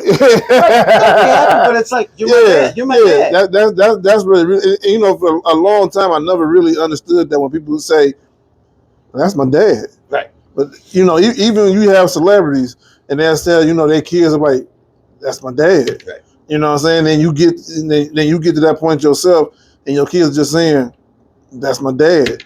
But I'm important. I think with them too, they're like, they get to the point where, like, do you have to make such goofy faces on stage? Right. You see you bring some friends and you're acting goofy, and they're like, that's your dad? Yes, that's my dad. Does he act like that all the time? No. So, you know, are they? I think they are proud of the fact of some of the things that I have accomplished, but at the same time, the most important thing is that, you know, I'm their father, and that they can bust my chops because they're my kids. Right. That's the beauty of it. You know, I always say, you know, when your no matter how much your kids don't want to be involved with you per se, they never leave you. Right. You know what I'm saying? And for me, that is like that's like one of the best blessings that I could ever have. I gotta look. No, my kids don't want to hang out with me. No, my kids don't want to do all this extra stuff with me now that they grown. But at the same time, they always come back home. They always want to come visit, or they want to, you know, talk to you from time to time, or ask you for advice and stuff like that. And as long as they're always in some type of communication with you, that's the true blessing. Yep. You know what I'm saying? It ain't that your kids want to hang out with you. My kids don't love you because they don't. No, you they parent. They ain't supposed to hang out with you. Right. You ain't necessarily supposed to hang out with them, but can you go out with them from time to time? Yeah. When they come by and introduce you to a new friend or something like that, or they come by just to say hi, or they just being in your presence, period, is just, if you ask me, is a huge, blessing. Like when my youngest daughter, she wanted to come home and save some money, she could have went a million and one other places, you know what I'm saying? But she called and asked me, can I come home? Oh, you don't got to call to ask. Right. Just say you're coming. Right. You know what I'm saying? But the fact of the matter, just that you just said that you want to come back home for whatever reason it is, that's it. For me, that says a lot. Yep. You know what I'm saying? And I'm sure, with you doing music and your kids, and they may not at one time understood what music really did for other people. Because when you go out there and perform for other people, you're going out there to make them feel good for the night. Yep. You know what I'm saying? They ain't go out, they ain't have a bad day at work and be like, I want to feel worse. They had a bad day at work and say, I think I'm gonna go hear some music today. No. They ain't been your girl, you and your girlfriend, you and your wife ain't been out for however long. I want to go out and hear something today. You know what I'm saying? Whatever it may be, and they show up to you, and as a professional, you got to give them that experience. Mm-hmm. You know what I'm saying? You got to give them that. Oh, I had a wonderful night tonight. And how many wonderful nights have you affected on people? You know what I'm saying? You caused a lot of people to have a great night. That was a great band. That was a great session. Did you hear the bass guitars? Did you hear the drums? It's just, you affect so many people without even knowing that how many people that you actually affect that had a good day. They may have had a horrible week, but you made the week worth it just for playing in that band that night, that one time they saw you. And how many one times have I saw you, how you affected? Right. You understand what I'm saying? And that's, I agree. And if, I think, again, that's where the professionalism or being a professional really hit me. Like, people are coming because they want to be in a better place. Yeah. They come in and they're looking like, I spent $25. You all better not. And that's 25 hard earned dollars. Right. You know what I'm saying? So I mean, at a point, you put aside whatever you're dealing with, and you're like, yeah, this is what my job is. Yeah. I mean, I think any professional, any person that's in a profession that they do enjoy and they are professional, they do have that demeanor. I'm sure you do in yours. There's days where I'm going to talk to this lady today. Yeah. Well, let me make the best of it. Right. Let me be as professional as I can. Maybe so it'll get done there quick or so she won't buy. Whatever the reason, right? If you do it to the best of your ability, with your best intentions, with all your heart, ain't nobody can come back and say anything to you about it. Right. And it's probably going to work out for the best then. Yeah, I believe it's always going to, it's going to work out for the best when you, when you deal with people, or especially when you deal with people the way that you deal with people, because you literally make people feel good, regardless if they felt bad and they want to feel good, or they felt good and they want to continue feeling good. You give out that you give off that service, and you have that know-how and that energy to put that into someone else, to where they can sit there, cross their legs, have a beer, sit there, have that drink, sit there, just forget about the rest of the world for the time that they're there with you, and you do that. You know what I'm saying? That's I don't know if you ever heard that, but that's what you do for people. And I don't know if you realize it or they even realize it. Well, I think I realize it to a point, but I also realize how much you're giving back to me though too. Right. Because I've gone to places. I mean, these past 8 years, they've been very trying. If you've been in like an all-color band or an all-white band, I mean, people are on edge. Let's say, all right, maybe they're on edge with their own personal convictions or whatever, and you have that ability to see the room change over, and just nothing but happiness and joy. And that. Now, did I affect that? Did I help make that happen? Okay, yeah, but these people also are feeding that back to me too. Right. So there is, as much as I've done that for them, they've probably done that for me too. Because here I am, like I said, 6 weeks away from home. Yeah. You know, and here I'm in the middle of 4.5, and I'm golly, I'm sick of wearing the same damn clothes that I started out with 4 weeks ago. You walk in, and all of a sudden, you're in the middle of Wyoming. You don't know anybody here, and these people are going crazy because of what you did. And they're, oh, you guys are great. It's the best. Yeah. Thank you. And that doesn't make me feel like I'm a better.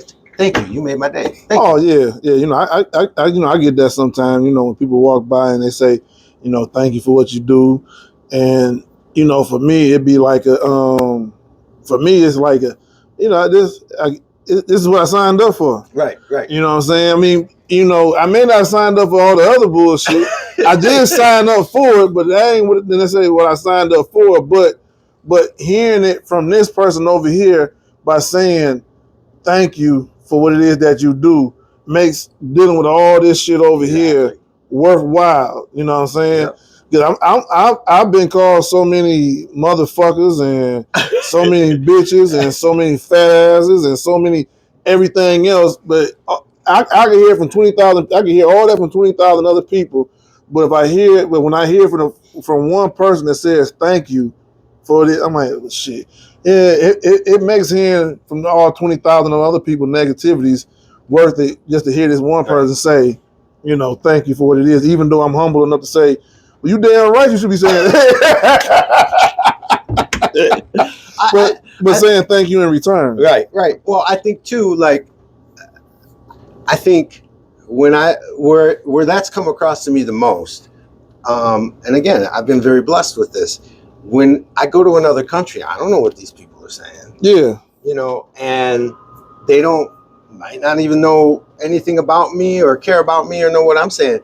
But you get to that point, you had that interaction where you felt the joy of the music that I was playing because I was playing it with joy and so on and so forth. And then you're coming up to me and you're just fist bumping me or give me a little hug or whatever. I might never see you the rest of my life, but wow, I've been able to affect just you all the way over here. Right. You know, and that's something you know, that throws your heart. It does. And that's something that person will never ever, you know, forget. Right. And I don't forget it. That's the thing too. It's like, yeah, they might not forget it, but neither will I. Right. You know, just small little things like, you know, and it's sometimes not even about the music or the playing, you know. And I also think, I don't mean to cut you off, but I also think that goes back to, you know, where we come from. You know what I'm saying? You know, you was, shit, I came about in 75, you was already there. That's right. But you know what I'm saying? But like you said earlier, from where we come from is that foundation. You know what I'm saying? Never really be too good to look down on someone else. You know what I'm saying? Never be too good to also, you know, say thank you to someone else. You know what I'm saying? Because we all contribute to one another in so many different ways that we just sometimes we take it for granted. You know what I'm saying? Regardless of who you are, regardless of what you look like, you know what I'm saying? Thank you. I appreciate it. Or thank you in return.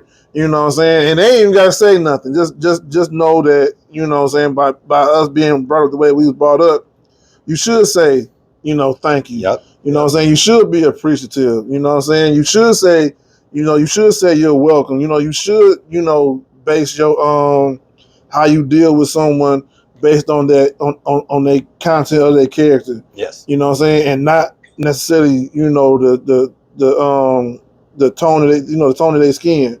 You know what I'm saying? But just to be nice to people. You know what I'm saying? I think that comes from, you know, where we come from, you know, with your parent, with your mother, and your father, and then, you know, my grandparents, and then, you know, uncles and your brothers and things like that. That just it didn't even realize it growing up, but it prepared us for the world. Right. Oh yeah. You know what I'm saying? Oh yeah. You know? I mean,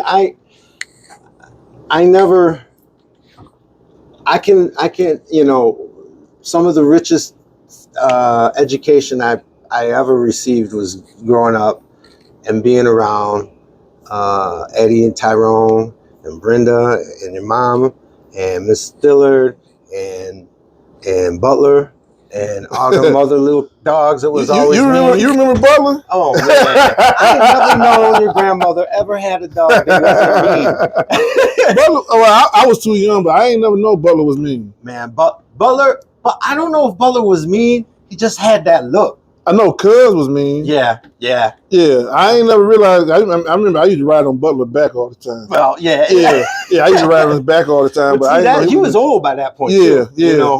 When he was younger, I remember nobody. That dog, I don't want to say that dog wouldn't listen to nobody.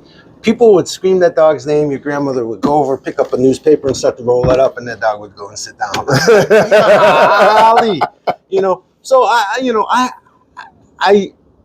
when I look at my childhood, and yeah, there was bad things that happened and so on and so forth, but I could have never been so lucky to grow up around the people that were so accepting to me and showed me that and taught me that without even sitting me down and saying, hey, this is how you should be.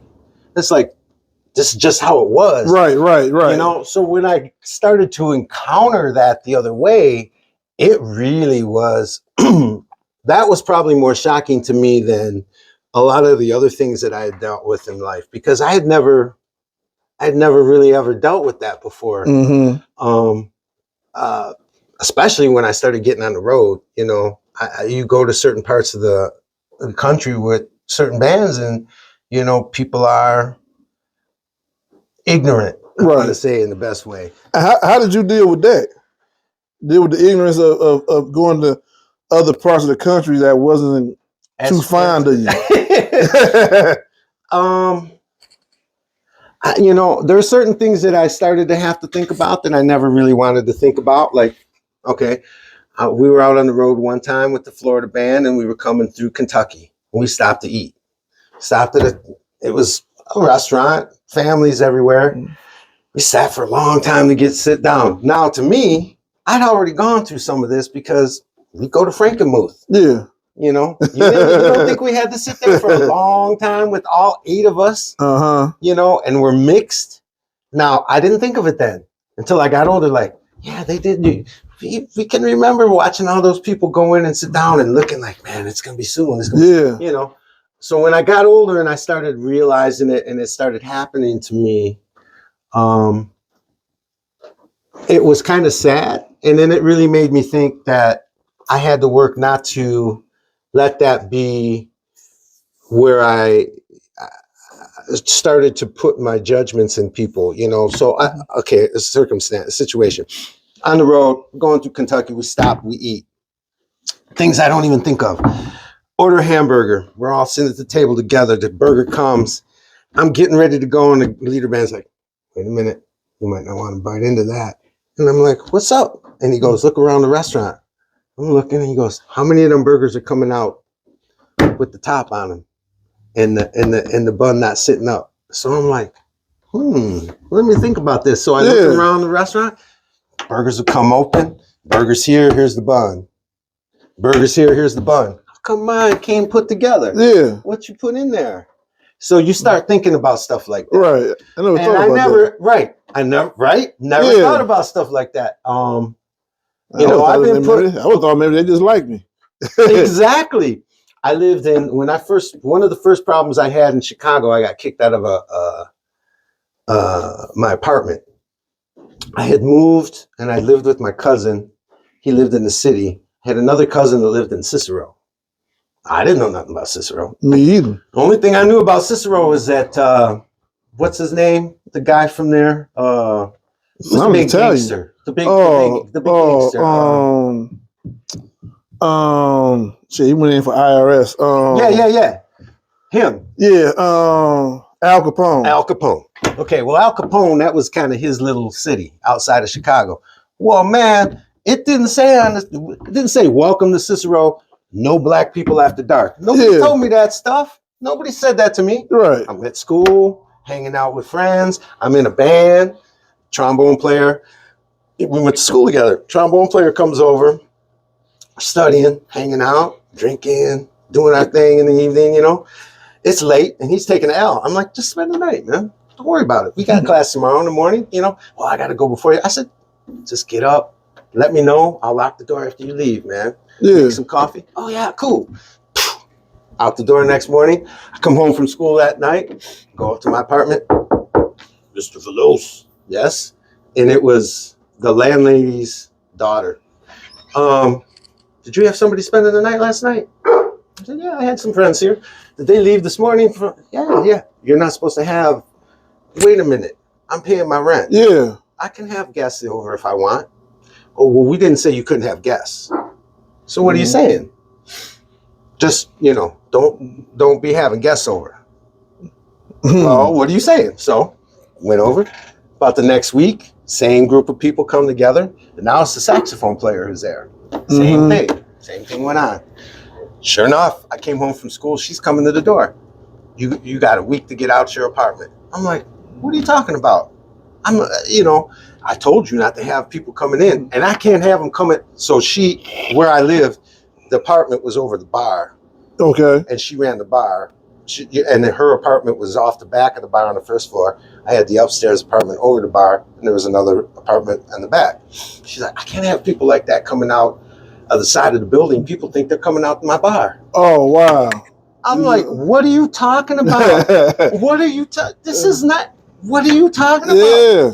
She's like, you got to move. Okay, I don't want to be here then. You know, so I had never encountered that. Yeah. I had never encountered those kind of things where, to my knowledge, where it was pointed out so directly. You know, I always joked about it, like, oh yeah, when I was roller skate up, I'm sure they were looking around, see which boy was there. But it was a joke. It wasn't anything of deviousness or that kind of. But how did it feel now to have like this? It's sad. Yeah. It's sad. It really is sad because I didn't grow up that way. Right. You know, and I know, like you, I'm sure you feel sad. You see that go on, and you're like, man, okay. Oh man, I dealt with it, like firsthand, so to speak. Not in that aspect, because I know I grew up in I was living in Taylor, and I was living in what they used to call back in the day Pine Ridge, and it used to be these houses behind us and on the side of us. They used to call Sin City, and it used to be this store that would be up on Eureka that my mother always sent me to. She sent me to the store. So some days I would walk through the apartment. The apartment was full of drugs. Then some days I'll walk through the houses just so I wouldn't have to deal with all the drug dealing and police and all that shit like that. So I would walk through the houses. I had a few friends that lived over there, and one day I'm walking through there, and it's this big white guy. He comes barging out the house, has these tight ass Wrangler pants on, has some cowboy boots on, long hair, and it's wet. Like you could tell he just got the shower. His hair was still wet, and he was like nigga, what are you doing over here? And I'm only like 14 years old, and he's like. Next time I see you over here, nigga, I'm gonna beat you up. I'm gonna beat your ass or some shit like that.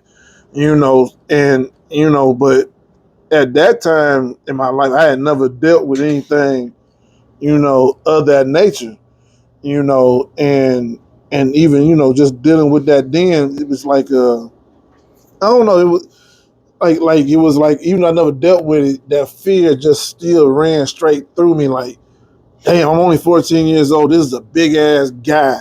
Right. Like he got to be in his 20s. At the time I didn't know, but I just knew he was big as hell. And like he was gonna, like he literally wanted to hurt me. And he could if he wanted to, to scare me from being in, to being in that part of the city and stuff like that. And dealing with that is crazy, because even to like today, with the day being January 20th, Martin Luther King Day. And one of the things that I, everybody always listens to. I have a dream speech, and I listen to it, and it's fine and dandy. But it's another speech out there that I listen to it's another speech I listen to also, and it tells the story of you know, pulling yourself up by the bootstrap, and he calls that an insult. You know, because it's an insult to tell a bootless man to pull himself up by his bootstraps. Right. You know what I'm saying? Because, you know, I'm a minority, and, you know, you a minority, and at one point the world it wasn't set for us. You know what I'm saying? We didn't. It wasn't meant for us to prosper. It was just meant for us to always struggle and stuff like that. But at the same time, you know, with your drive and with your determination, you know what I'm saying, you made the best life that you could make, you know, for yourself, your kids, your family, you know, with music. You know what I'm saying? And I think, you know, even with that, you have to even sit back sometime and really think about, like, shit, all the shit I've did, everything I've done, everything that I've prospered through. And shit, I guess I ain't that bad of a person. You know what I'm saying? I guess I really ain't that bad of a person. And sometimes I had to do that for shit for myself too, to say, like, damn, I done made it through some shit. You know what I'm saying? And I'm not that, you know, bad of a person. I think I'm a pretty good person. You know, and I think sometimes we need to do that self-reflecting and tell ourselves, you know, because some people not going to, some people in this world that's never going to tell you that. Yeah. You know what I'm saying? And you need to say it for yourself sometimes. I'm a really good person. I done did some shit in this world. Well, I'll tell you what helped me, and it just was a weird coincidence. And it didn't necessarily help me. It just, there's a certain angst that I guess that I say I go through. So beginning of the year, you know, usually is a slow time for music, and you're waiting for people to call you with bookings, and, you know, hey, we're going to do this in the summer, and you're planning your whole schedule. But usually January, February is really slow. Oh yeah. Okay. Well, social media is the worst thing in the world when you're seeing yourself sitting at home slow, and you're seeing everybody, Hawaii, oh, he's playing in it. So I got suspended by Facebook last September. And I don't know, it was some crazy thing. And I started to get into it. And then the election was coming up, and I thought, I don't necessarily need to be on social media when this comes on. So I missed all that. The New Year came, or the Christmas came, the New Year came. And I'm like, I don't need that, because the things you're saying, I was making myself, I wasn't saying I was making myself, but social media, you're seeing the best of what people wanted to show you. And it does start to create in you a sense of doubt. Mm-hmm. Like, am I living the best life I'm supposed to be living? Or am I doing the things that I'm truly capable of doing? Or why does that person do that and I'm only doing this? You know, that's tough. Yeah. To lean into the God and say, you have me on my path for a reason. Right. And you've blessed me all this time. Why am I doubting it? Right. Now, yeah, you got to step back and do that sometimes, but it is hard with social media. Yeah, it is hard with social media, because, like you said, you just touched on it, and you said it. People are portraying their best life. Mm-hmm. You don't see everything else that happens before that, in that moment, or even after that moment. Right. Nobody never posts their pain. Nope. You know what I'm saying? Nobody never posts to be completely vulnerable. You know what I'm saying? I got a whole new outfit. Yeah, I'm gonna post this. I got a whole new gig. I'm gonna post. But what you didn't see was the clothes I was wearing that I didn't post. What you're not seeing is how many gigs I tried to book that I couldn't book. Right. You know what I'm saying? You're not seeing all that. Who wants to post that part? Right. So part of that is you just gotta stay in your own lane. Mm-hmm. You know what I'm saying? Worry about yourself. Don't worry about nobody else. Yeah. You know what I'm saying? Because what's meant for you is gonna be for you, and what's meant for them is gonna be for them. You know what I'm saying? Don't worry. My mother used to always tell me all the time, don't worry about nobody else. Just worry about yourself. If everybody in America worried about themselves, it'd be a better place. Oh yes. You know what I'm saying? But Amen to that. We so worried about other people that we don't worry about, you know, what's either good for ourselves, or even worried about. Not worried about, but we're not concentrating on the blessings that we already have. Right. You know what I'm saying? You've been blessed to be able to travel. You've been blessed to be able to play music. You've been blessed to be able to do things that you've done that thousands or millions of people would love to have done or even do. Right. You know what I'm saying? And sometimes you just gotta sit back and take that deep breath and exhale and be like, shit, right. I did this. Right. I'm doing this. Right. And too, I mean, you had said, did you ever meet any big stars? Well, I've met a lot of people that I thought were stars, right? And I think that's where humility to a point, but understand this is the path that God has me on, and man, this is a blessing. How did I end up in all these countries? That wasn't, I couldn't have figured that out. No, it wasn't nothing that you did. Exactly. So I think that's where the comparison is like, where you do give yourself the credit for what you've done. Like, wow, I have done a lot in my life.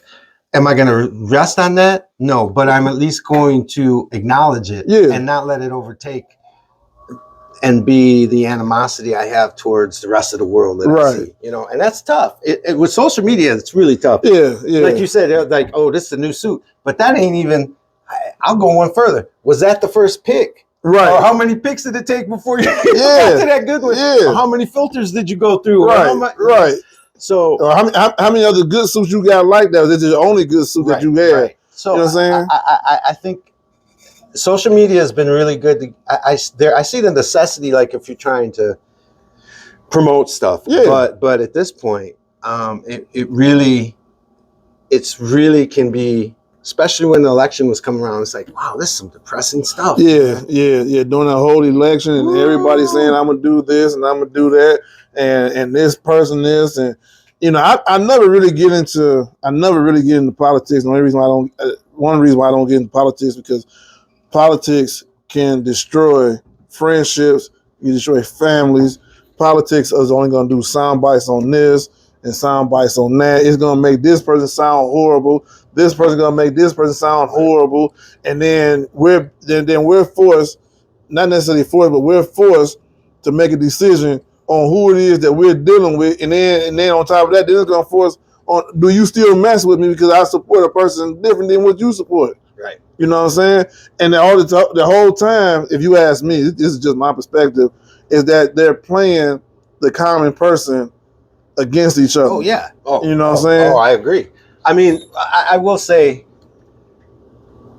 again, going back to where we grew up and what we grew up in, even if you don't think about it, there was a lot of compromise and a lot of compassion and a lot of thinking outside of the self to have the family that was there on Farnham. Yeah. Like, on both sides, for my mom and for Miss Dillard. I mean, I'm sure there was criticism. What you doing with this little Mexican running around here? Why are you treating him like that? Don't you? I'm sure she did. Maybe not every day, but I'm sure, Mm-hmm. We were lucky enough to see that people knew or had been shown, I wouldn't say taught, but shown that you treat people by their character. I don't want to say you compromise, but you're not always right. Yeah. Try to see it from their point of view. There is expectations for you, but the expectation is do what's morally right, be the best you can be, mm-hmm. and love with all your heart. Oh, yeah. And that's all that was given to me when I was there. So I never really had an understanding or a thought or really kind of could get my head wrapped around like a stereotype of anything. Right. It's like, you don't know. Yeah. You just don't know. I can understand being concerned or leery. Let's say this. I'm going to be leery. I'm going to look at a situation and I'm going to concern myself with it. Okay. But does that mean you shut it down and you totally buy into the stereotypes that would say you don't even want to deal with it? No.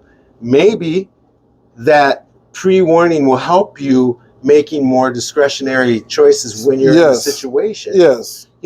And you're using your mind as opposed to just shutting it off and not doing anything at all. Right. No, I agree with that 110%, man. And I just want to say, man, I appreciate you, coming. I also, appreciate you being, the guy that you are. And me personally, I just appreciate Joe just being Joe. Thank you. You know what I'm saying? That's all I know is Joe. I see the social media with you playing the guitar. I see, stuff like that. But if anybody was to ask me, well, what do you know about Joe? I mean, other than playing music, I mean, Joe is kind hearted, has a huge heart. Joe is, anybody ask me like Joe is, family is real family oriented, starting with his mother. I wasn't too familiar with your father, but I knew your mother, quite a bit, what I'm saying? Even, when my grandmother was living and I was stopped by your mother's house to drop over whatever type of casserole my grandmother made. But that's just how I would describe, you as being Joe. Just Joe is just Joe. I know the rest of the world may know Joe as being a artist, musician, but I just know Joe just as regular old Joe. Yeah, that's it. That's all. I appreciate you coming out here. I appreciate you having me, brother. I appreciate you having me. I do, man. I saw the whole family come through. I'm like, look at this. Look at all these brothers coming in here, just sitting and chilling. I'm like, yeah, my man's got it going on. Yeah. So I had to, get you here. Well, thank you for involving all the family. Well, but the one thing, I don't know if they know it, but the one thing is, see, they were just pilots. I didn't know what the hell I was doing when I was. I got you. Hey, that's what family for, right? Yeah. And that's the great part, man. Because when I first came up with this whole ordeal, and I'm gonna do this podcast, and I knew who I could, lean on to start them off with. You know what I'm saying? It was Tyrone, it was Eddie, it was my sister and her husband, you know what I'm saying? And it feels good to be able to lean on family and say, I'm trying something different, come help me out. Yeah. All right, I'm here. You know what I'm saying? It does something for me to be able to, to lean on family. And I just appreciate you showing up. And this is anytime you want to talk, man, just give me a holler. Oh man, I'm gonna get you again. I always like to sit down here and just talk and bring start new conversations and new dialogues and new everything. Yeah. You know what I'm saying? Because you never know how much you have in common with somebody to actually just sit down and talk to them. I think I believe this is the first time I ever got a chance to just sit down and just talk to you being you. Right. Versus just, all the family around and everybody doing whatever. Or we're at an event. Yeah, you know what I'm saying? So I really appreciate you showing up. When you was little, we couldn't really talk to you at first. And then, we was watching you and holding hands and, oh man, he did it. Here. Man, but that picture I sent, that smile, as soon as I saw that smile, I'm like, that's Maurice. That's my man. Oh, yeah. Man. Well, thank you very much. Yeah, thank you. And I appreciate everybody for showing up for another episode of Off the Clock with Mo. And this